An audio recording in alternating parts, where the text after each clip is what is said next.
welcome back to CHRP Daily News. I'm your news anchor, Cringe McConaughey, and today was a very, very, very action-packed day for the city of Chicago and the state of Illinois, so let's not waste any time and get right into it. Now, for our first bit of news, there was a pursuit that lasted pretty much all day. It was between three orange and colored sports vehicles. One of them was pulled over at around 4:30, which he ran away from the cop, starting the pursuit. About 2 hours later, at 6:45, he was found with two other orange sports cars where the chase started. This chase started, like I said, at around 4:30. And ended at 3 a.m. Now, obviously, the suspects were caught in different times. Each of them kind of got nicked off one by one, but the last suspect was caught at around 3:45 in the morning. Now, we do have a couple of statements from officers, because this was a very, very long case to follow, so we have a lot of clips to get through today. But before we do that, let's go over the 7-day weather forecast with your meteorologist, Drake May. Thanks, Crunches. Now if we take a look at this week's 7-day forecast, you can see we start the week in the high 20s, but as the week goes on, we roll into the weekend in the mid to low 30s, still very cold all week. Several inches of snow each day this week, with Thursday and Friday having a possible 6+ inches of snow. No storms or rain showers this week, but it's still very cold. So please put on a couple of layers before you go out this week. That's all from me. Back to you, Cranges. Thank you, Drake, for that 7-day weather forecast. Now moving on to our bit of news today. Like I said, the pursuit that lasted all day started with one specific car, a old-timey orange sports car.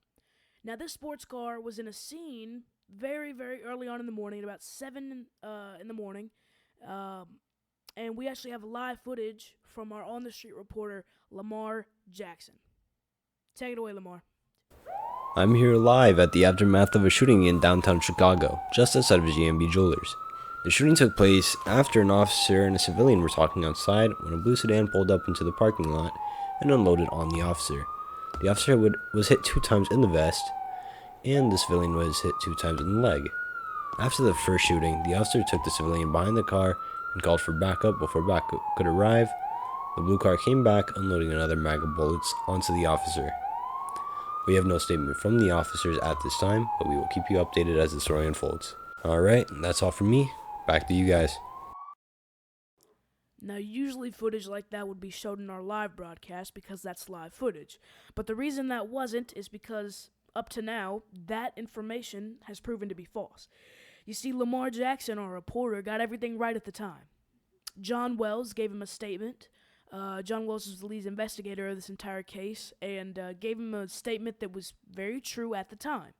But further in the investigation, we found out that Clark, aka the civilian that was shot at with the cop, paid the blue sedan to do that.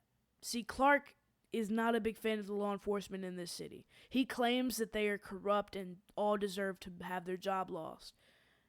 Apparently, he also thinks we all deserve to die, too, because he paid the blue sedan to do that. That entire event was organized by him, but he did not plan to get shot at. That's why when he got shot in the leg, the car came back to finish the job and to make sure that Clark didn't get any aggravations.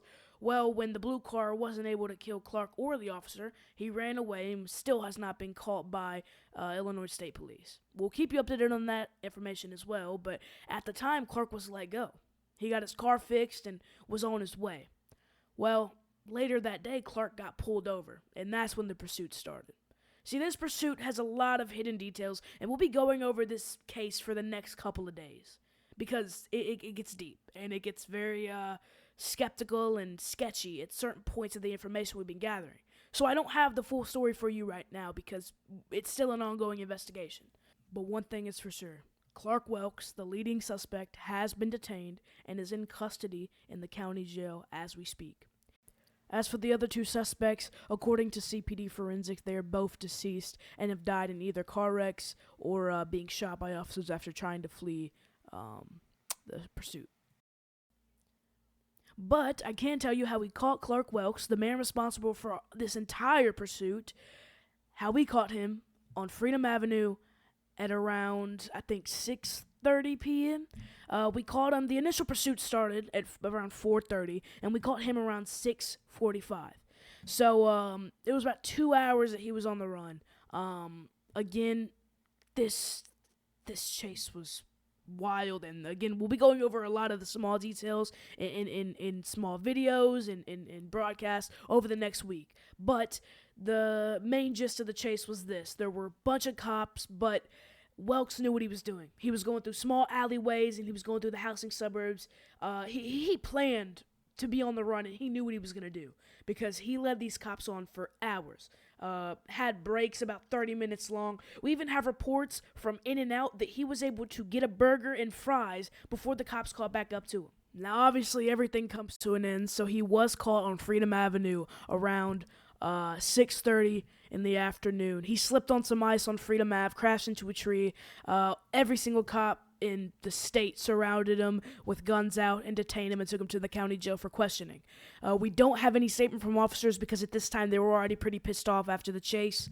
But we do know that he is detained, and there's no official statement of him at this point, like I said. But we will be going over this and keeping you updated on this case, as it is one of the biggest cases we've ever covered. But other than that, that will about finish off the news we have for tonight. Tune in for tomorrow where we will have a special guest on. I'm going to be interviewing him. We're also going to be showing y'all the new vans we have for this news service as well. So I'll be looking towards to that tomorrow. Other than that, I'm Cringe McConaughey, your news anchor, and this has been CHRP Daily News. I'll see you on the next one.